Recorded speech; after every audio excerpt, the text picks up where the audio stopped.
Salut, bienvenue à Prêcher pour la transformation.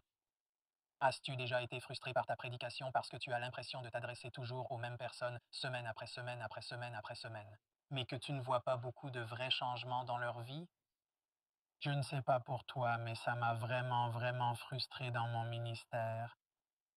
Jour après jour, mois après mois, année après année, je prêchais de tout mon cœur, mais je voyais très peu d'impact réel. Eh bien, si c'est une de tes frustrations, t'es à la bonne place. Au cours des 4 prochaines séances, on va plonger vraiment en profondeur sur comment tu peux prêcher pour la transformation. Maintenant, la première séance porte sur comment prêcher avec puissance, pertinence et autorité. C'est la première clé qui ouvre la porte à la prédication pour la transformation. Mais qu'est-ce que je veux dire quand je parle de prêcher avec puissance? Donc, ce dont je ne parle pas, c'est le volume où les trucs tapent à l'œil. Certains d'entre vous ont déjà vu ça. Prêcher avec puissance, ça veut juste dire que tu cries beaucoup. Ouais, tu sais quoi? Ce n'est pas de ça que je parle. Et je ne parle même pas d'être un orateur dynamique côté volume comparé à être monotone, même si ce n'est pas une bonne idée d'être monotone. Mais je ne vais pas donner de conseils sur comment être plus dynamique. Je ne vais pas parler d'utiliser des trucs ou quoi que ce soit du genre pour attirer plus d'attention sur toi.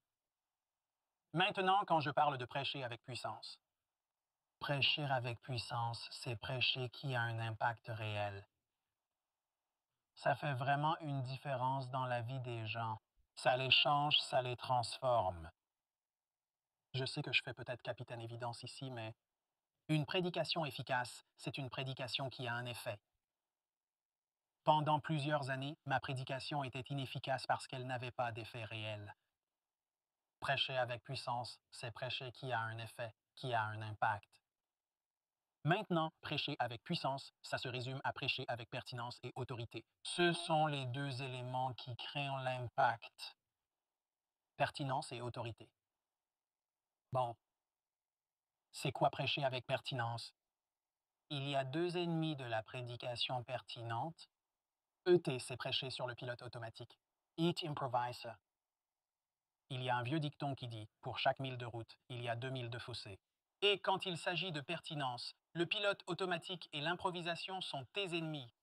Maintenant, qu'est-ce que je veux dire par prêcher sur le pilote automatique?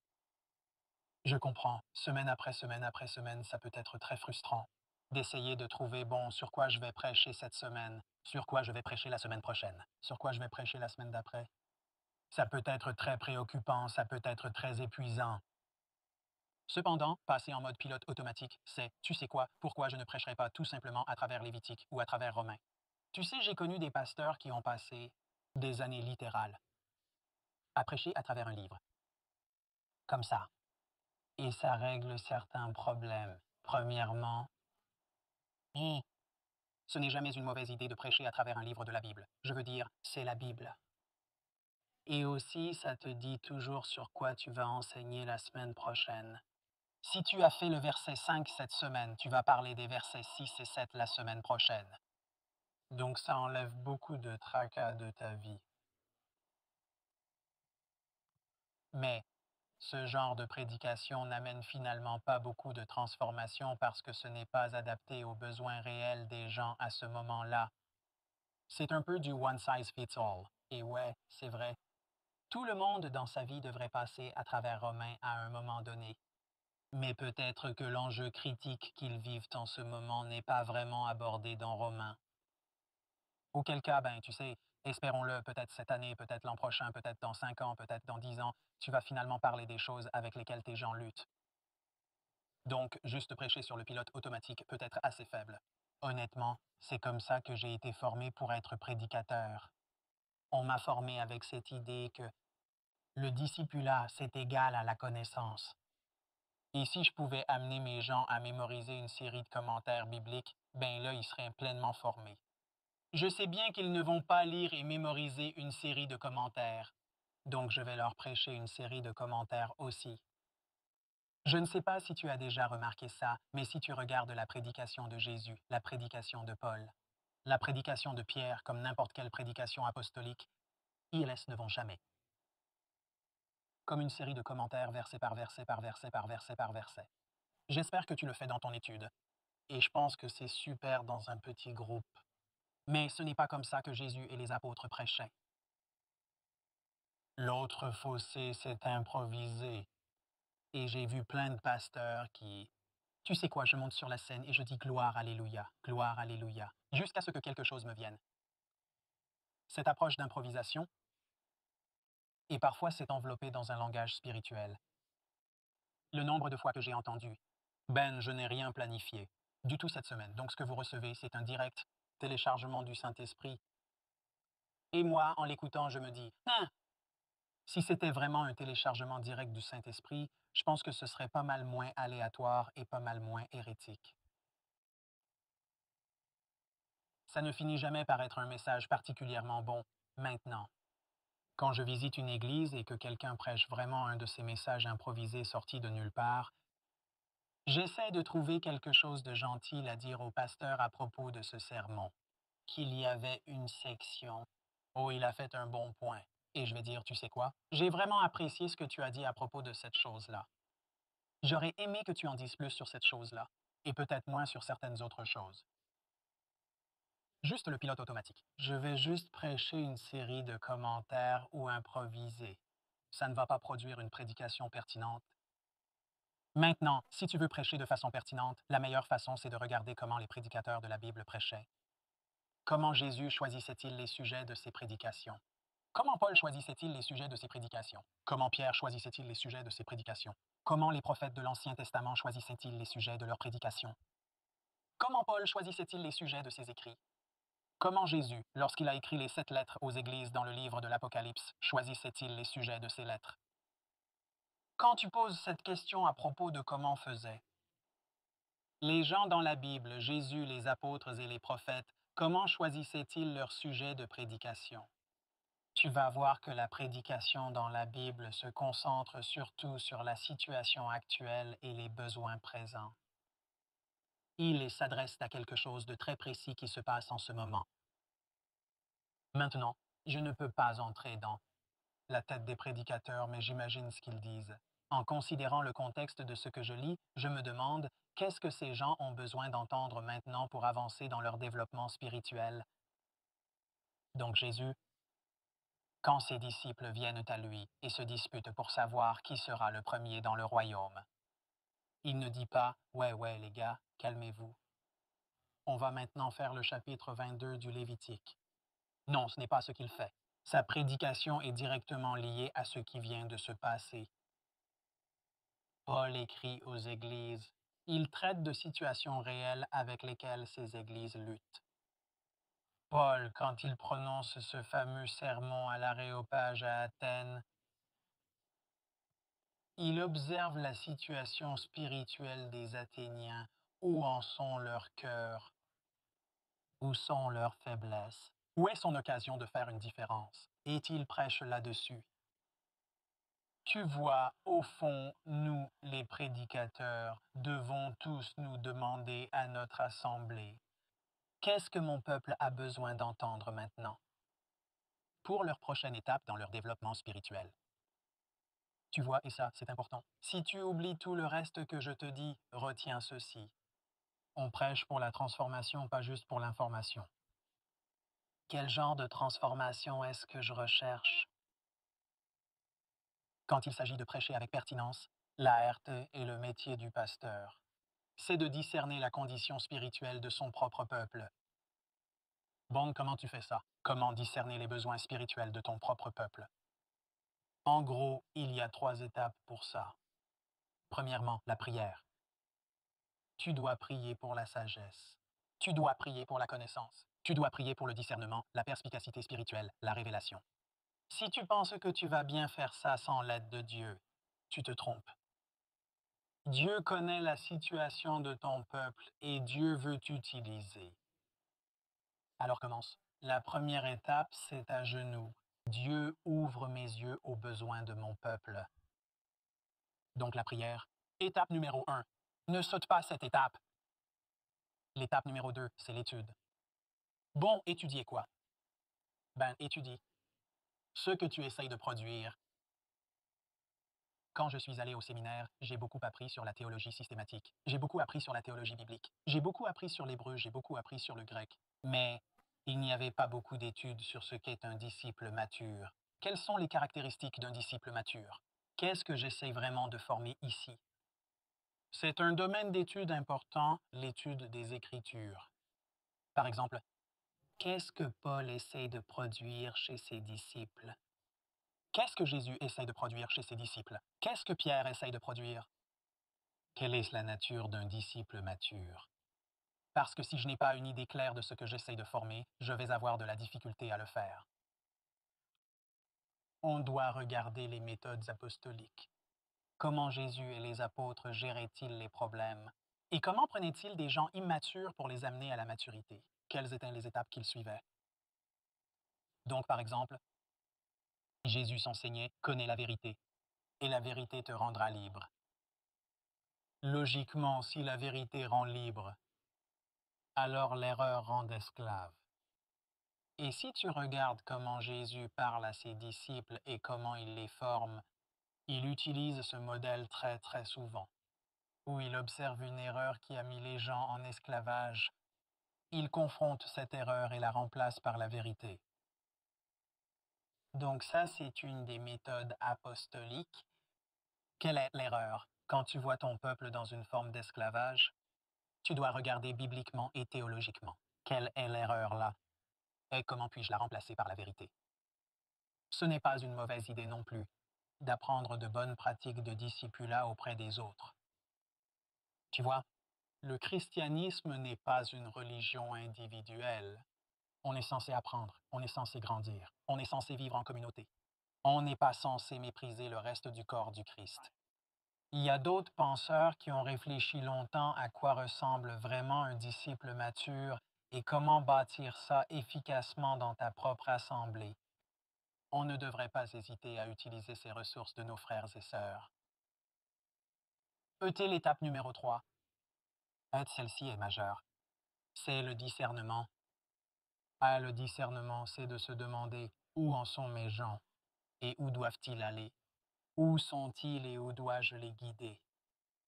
Il y a un vieux dicton qui dit que les bergers devraient sentir le mouton.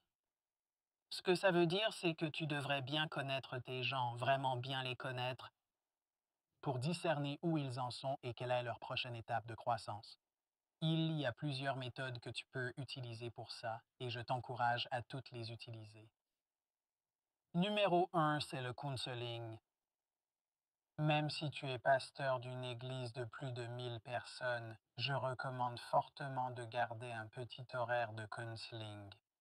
Peut-être que c'est juste une personne par semaine, c'est correct. Mais c'est important pour toi, en tant que pasteur, de savoir quel genre de problème les gens ressentent dans leur âme. Regarde ton counseling, les gens à qui tu donnes des conseils. Est-ce que tu remarques des tendances que tu observes, pas les problèmes spécifiques de Bob? Mais qu'est-ce que tu vois chez toutes ces personnes différentes? Est-ce qu'il y a des tendances qui se dégagent? OK, ça, c'est un bon indice sur les besoins de tes gens. Un autre élément sur lequel t'appuyer, ce sont les observations de ton équipe et des autres leaders. Ta pasteur des enfants, elle remarque peut-être des choses très importantes qui se passent dans la vie des parents dont tu n'auras peut-être pas l'occasion d'entendre parler. Ton pasteur jeunesse peut avoir compris que, tu sais quoi, mes jeunes se font démolir intellectuellement à l'école tout le temps parce qu'ils ne savent pas ce qu'ils croient, ni pourquoi ils devraient y croire. Différents membres de ton équipe ont des observations. Et tu es situé dans une petite église et que tu n'as pas d'équipe officielle, eh bien, collabore avec tes leaders bénévoles. Tu as quelqu'un responsable de l'école du dimanche. Tu as quelqu'un responsable des jeunes. Tu as ces différents responsables de ministère. Collabore avec eux. Qu'est-ce qu'ils ressentent comme besoin spirituel chez nos gens? Quelle est la prochaine étape de croissance? Quels sont les problèmes auxquels ils font face? L'autre chose à regarder, ce sont les observations de tes bénévoles. Là, ce n'est pas tant ce dont les gens se plaignent dans leur vie, mais ce qu'ils démontrent dans leurs actes de service. Donc, si tu as une église où tes bénévoles se chamaillent beaucoup, OK, ça démontre un besoin spirituel. Si tu as une église où quand les gens font du bénévolat, ils te donnent juste les restants, ils ne donnent pas leur meilleur, Il n'y a pas beaucoup de cœur derrière ça. C'est juste des restes qu'ils donnent. OK? C'est important. Parce que souvent, les besoins spirituels ne sont pas exprimés, mais ils se manifestent dans leur vie. Parle à tes responsables bénévoles de la condition spirituelle des bénévoles. Ou les bénévoles sont-ils forts ou sont-ils faibles? Parce qu'il y a toujours une racine spirituelle à ça. Ensuite, parle à tes responsables de petits groupes. Ils sont des gens qui viennent chez eux chaque semaine pour discuter en profondeur. Tu devrais toujours rester en contact avec tes responsables de petits groupes. Qu'est-ce qui se passe dans ton petit groupe? Quel genre de problèmes ressortent? Quels sont les besoins que tu observes? Consulte-les, collabore avec eux, parce qu'ils vont te donner des infos importantes sur l'état actuel de ton troupeau. Une autre chose que j'ai utilisée dans le passé, ce sont les demandes de prière. Dans mon ancienne église, on avait des petites cartes qui entraient dans le dossier des chaises et que tu pouvais remplir. Tu pouvais mettre ton nom et il y avait un espace pour écrire une demande de prière. On prenait ces demandes de prière et on les donnait à notre équipe de prière. Mais une des choses qu'on faisait, c'est qu'on prenait note de ces demandes de prière et on se demandait, est-ce qu'on voit des tendances dans ces demandes? Est-ce qu'on voit beaucoup de besoins financiers? Est-ce qu'on voit beaucoup de problèmes de parentalité? Est-ce qu'on voit beaucoup de problèmes dans les mariages? Ces demandes de prière, ce sont les sentiments profonds des gens sur ce qui va mal ou bien dans leur vie. Donc, regarde ces demandes de prière. Ça te donne de très bonnes informations. Une autre chose à regarder, c'est la bonne vieille introspection. Pasteur, avec quoi luttes-tu toi-même? Qu'est-ce qui te décourage? Quels sont les obstacles que tu dois surmonter? Il y a de bonnes chances que tu ne sois pas seul. Tes gens ressentent peut-être les mêmes choses. Et finalement, regarde du côté des penseurs chrétiens. Qu'est-ce qu'ils observent dans la culture?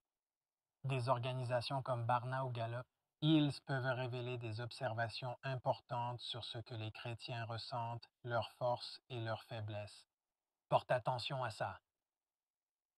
Tu vois à la fin de la journée, et ça, c'est quelque chose qui vaut la peine d'être noté. Prêcher de façon pertinente, c'est comprendre quel problème on est appelé à résoudre. Tu sais, il y a plein de sujets sur lesquels on peut prêcher des petites marottes spirituelles. Mais si tes gens luttent vraiment avec les commérages et les chicanes et que tu passes ton temps à prêcher sur l'espèce de bois que Dieu a commandé pour construire, lâche. Écoute, je trouve ça quand même intéressant. Que Dieu ait spécifié quelle essence de bois utiliser et qu'il ait choisi une essence qui n'était pas adaptée à la menuiserie. Oui, oui, même si c'est un peu intéressant, est-ce que c'est ce que tes gens ont besoin d'entendre en ce moment? Parce que ce n'est probablement pas pertinent. Prêcher, c'est parler des problèmes que les gens vivent en ce moment. Donc, quelques exemples de ce dont je parle. Ce n'est peut-être pas vrai dans ton Église, mais je suis sûr que certains le sont. Un exemple pourrait être ce qu'on appelle un comportement guidé par les préférences.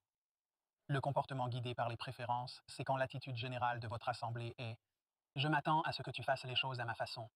Je m'attends à ce que tu chantes mes chansons préférées au volume que je préfère. L'âge des chants, la durée des chants. Je veux que tu fasses les choses à ma façon. Je veux que tu choisisses la couleur de tapis que j'aime. Je veux que tu prêches sur les sujets que j'aime. Et ça dit moi. Oui, je suis chrétien, je prie encore, mais quand je prie pour moi.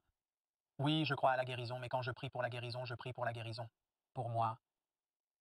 Est-ce que tu vois ce comportement guidé par les préférences? Moi, fais les choses à ma façon. Fais les choses comme je les aime. OK. Ça, c'est un problème spirituel à régler. Un autre problème spirituel à régler pourrait être l'ignorance générale de Matthieu 18. Les gens ont des conflits et au lieu d'aller voir la personne et de régler leurs problèmes, ils courent partout en faisant une campagne de commérage passif-agressif où ils se coupent et se minent les uns les autres. Ce n'est pas bon, ce n'est pas pieux. Ça va faire exploser ton Église. C'est un enjeu critique. C'est un problème spirituel à régler. Parfois, les gens ne savent pas comment se battre de façon pieuse où on s'attaque aux problèmes au lieu de s'attaquer les uns les autres. Donc, c'est conflit, éviter le conflit avec. Éviter le conflit, éviter le conflit. Et puis, quand ça atteint le point de rupture, là, on se bat brutalement, on se bat sale et on se bat pour le sang. C'est un vrai gâchis. Ben, tu sais quoi? Si ça arrive dans ton église, ça arrive dans leur mariage, ça arrive dans leur famille, ça arrive à leur travail. Est-ce que c'est un enjeu auquel ton église fait face? Un autre problème qu'on voit très souvent, c'est que les parents ne savent pas comment discipliner leurs propres enfants. Ils n'ont tout simplement pas les outils. Honte. Donc ils sont juste un peu, ben j'espère que tu peux discipliner mes enfants, parce que je ne sais pas comment. Ça, c'est un problème à régler. Comme j'ai mentionné plus tôt, les jeunes et les ados ne savent pas ce qu'ils croient, ni pourquoi ils devraient y croire, et ils se font démolir intellectuellement, à l'école et à l'université. C'est un problème sérieux. Un autre problème très courant, c'est le légalisme, où quelqu'un comprend que toute la vie chrétienne, c'est juste ce que je ne fais plus. Et je crois qu'un jour, je vais fièrement me tenir devant le trône de Dieu et dire, regarde Seigneur, toutes les choses que je n'ai pas faites. Et je suis bien meilleur à ne pas faire des choses que toi, et je vais attaquer tous ceux que je vois faire des choses que je n'aime pas. Ou le nominalisme. Qui est l'idée que tant que je ne fais pas les vraies mauvaises choses, je suis probablement correct. Donc je suis encore chrétien. Je vais encore venir à l'église, à moins qu'il fasse mauvais temps, ou à moins qu'il fasse beau, ou à moins que Timmy ait du baseball. OK. Est-ce que c'est un problème? Un autre problème, et c'en est un énorme, c'est que les gens trouvent leur identité en Christ. Maintenant, ce n'est pas un problème qu'ils vont jamais exprimer à voix haute, mais tu vas le voir dans différents aspects de leur vie. Ce ne sont que des exemples, mais c'est ton travail de discerner quels sont les enjeux auxquels tes gens font face. Ça peut être dans leurs finances, ça peut être dans leur mariage, ça peut être dans leur relation avec Dieu, ça peut être de plein de façons différentes, mais c'est ton travail de le découvrir. Bon, la première étape, c'est de discerner quel est le problème. Ensuite, il faut passer de la pertinence à l'autorité. Prêcher avec autorité, c'est tout à propos de d'où viennent les solutions à ces problèmes. Donc, il y a quelque chose que j'appelle la voie de la faiblesse. Et comme coach depuis les 7 ou 8 dernières années, on a été dans une église différente chaque semaine. Donc, on a entendu des centaines et des centaines de sermons dans des centaines d'églises différentes. Et c'est un problème courant qu'on voit encore et encore. Ce genre de méthode de prédication, c'est la voie de la faiblesse. Première étape, discerner le problème. Quel est le problème qu'on est appelé à régler? Deuxième étape, quelle est ma solution au problème? Troisième étape, optionnellement, est-ce que je peux utiliser l'écriture pour appuyer mes idées? Et quatrième étape, prêcher ma solution au problème. Maintenant, j'ai entendu des sermons brutaux qui abusaient des écritures en utilisant cette méthode.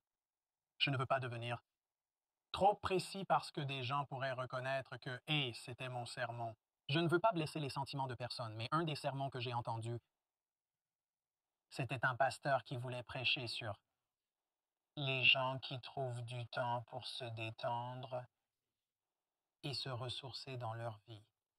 OK, ce n'est pas nécessairement un mauvais sujet à prêcher. L'exemple utilisé pour ça, c'est Joseph, quand les frères de Joseph l'ont capturé et qu'ils l'ont gardé dans cette vieille citerne abandonnée, vide, jusqu'à ce qu'ils puissent décider quoi faire de lui, et puis finalement ils l'ont vendu comme esclave aux Ismaélites. Donc, pendant qu'il était en prison dans cette citerne vide au milieu de nulle part, ce pasteur a pensé raconter l'histoire comme oui. Cette citerne vide. N'avons-nous pas tous besoin d'un endroit frais pour se détendre et se ressourcer? Ok, il n'y a aucune façon dans l'univers que ce passage soit censé nous enseigner sur la détente. C'est un abus des Écritures. Maintenant, enseignait-il l'hérésie? Non, il n'enseignait pas l'hérésie, mais il n'utilisait pas correctement les Écritures. Il inventait ses propres idées, bonnes ou mauvaises, et essayait ensuite de faire appuyer ses idées par les Écritures. C'est la voie de la faiblesse. Ce n'est pas du tout prêcher avec autorité. Voyez-vous, quand il s'agit de prêcher avec autorité, c'est vraiment important de comprendre que personne n'est venu ici pour écouter la parole de John. Ils sont venus ici pour entendre la parole de Dieu. Voyez-vous, la parole de John n'a aucune autorité. Je suis juste un gars ordinaire, tout comme vous. Ok, oui, on a des opinions. Certaines de nos opinions sont bonnes, d'autres sont mauvaises. Mais on est juste des gens ordinaires. Nos paroles n'ont aucune autorité. Toute notre autorité comme pasteur vient du fait qu'on est des messagers, pas des auteurs. On n'est pas ici pour donner nos idées, on est ici pour donner les siennes. Nos paroles ont du pouvoir précisément parce qu'elles ne sont pas du tout nos paroles. Ce sont les paroles du Dieu vivant. Quand tu prêches avec autorité, tu ne prêches pas tes idées, tu prêches les siennes. Tu ne prêches pas ta parole, tu prêches la sienne. C'est ça, prêcher avec autorité. Donc, si tu veux prêcher avec puissance, la structure de ton sermon va ressembler à ceci à la place. Première étape, avec l'aide du Saint-Esprit, discerner le problème à résoudre. Deuxième étape, quelle est la solution révélée de Dieu au problème? Troisième étape, prêche la solution de Dieu.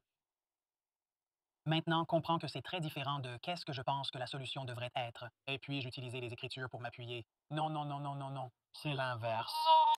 Une fois que j'ai découvert un problème, quelle est la solution de Dieu? Comment puis-je prêcher sa parole? Comment puis-je prêcher sa sagesse? Comment puis-je prêcher en utilisant sa puissance? C'est comme ça qu'on prêche avec puissance. C'est comme ça qu'on prêche avec autorité, et c'est cette prédication qui a vraiment un effet transformateur. Pourquoi cette méthode fonctionne-t-elle? Eh bien, tu t'attaques au vrai enjeu dans la plus grandeur de besoin de ton peuple.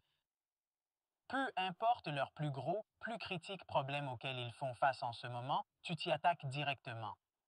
C'est ce que Jésus a fait, c'est ce que Pierre a fait, c'est ce que Paul a fait, c'est ce que tous les prophètes de l'Ancien Testament ont fait. Ils voient le problème et ils s'y attaquent directement. Tu vas prêcher avec puissance, autorité, transformation parce que tu t'attaques aux choses qui doivent être transformées. Deuxièmement, les solutions de Dieu sont les bonnes solutions par définition. Troisièmement, la parole de Dieu est appuyée par la puissance de Dieu. Voyez-vous, Dieu n'a pas juste les bonnes idées. Dieu est le Dieu vivant. Il est réellement impliqué. Et quand tu prêches sa parole, tu prêches aussi avec sa puissance spirituelle. Ce n'est pas juste qu'il a les bonnes idées, c'est qu'on croit aussi au bras fort du Seigneur et qu'il va agir dans la vie des gens. Toi et moi, on ne peut transformer personne. Dieu peut transformer n'importe qui. C'est pourquoi c'est tellement, tellement important qu'on comprenne la nature spirituelle de tout ça, qu'on prêche avec la parole de Dieu et la puissance de Dieu. Et quatrièmement, pourquoi ça fonctionne, c'est que quand tu comprends ton rôle comme messager de Dieu, ta prédication va devenir audacieuse et sans peur. Si je sors juste comme «Ah, voici quelques-unes de mes idées» et comme «Tu sais, je ne veux pas offenser personne» et comme «Tu sais, je ne veux pas que les gens pensent mal de John parce que, OK, ça va être faible, ça va être plate. Mais ici, je vais là. Je me fiche de John. Ce ne sont pas du tout les paroles de John, mais je viens vous dire ce que Dieu pense de ça maintenant. Je vais prêcher avec tellement plus de conviction. Je vais prêcher avec tellement plus d'audace et je vais être sans peur. C'est pourquoi cette méthode fonctionne. Bon, voici quelque chose à essayer pour ta prochaine série de sermons. Tu pourrais être un peu sceptique par rapport à certaines choses que j'ai dites, mais essaie-le. Goûte et vois par toi-même. Est-ce que ça va fonctionner? Est-ce que ça va améliorer ta prédication? Donc, première étape, prie et discute en collaboration avec tes leaders à ce sujet, mais discernez ensemble un besoin pressant dans la vie spirituelle de ton peuple. Je t'ai donné plein d'exemples, mais tu dois trouver ça par toi-même. Quel est le besoin auquel notre peuple fait face en ce moment? Deuxième étape, découvre dans la prière et l'étude la solution de Dieu à ce problème. Que dit sa parole? Que disent d'autres leaders chrétiens qui étudient aussi sa parole? Sa parole dit, quelle est la solution de Dieu à ce problème? Troisième étape, prépare un message aimant mais audacieux qui met à jour ce problème et la douleur qu'il cause. Présente la solution de Dieu avec confiance et laisse ton peuple avec une étape claire et concrète qu'il peut prendre aujourd'hui. Et puis, en quatrième lieu, recueillez des commentaires pour apporter des ajustements afin d'être encore meilleur la prochaine fois. Que vous essayez ces quatre choses, et je suis convaincu que vous verrez votre prédication avoir beaucoup plus d'impact transformateur qu'auparavant.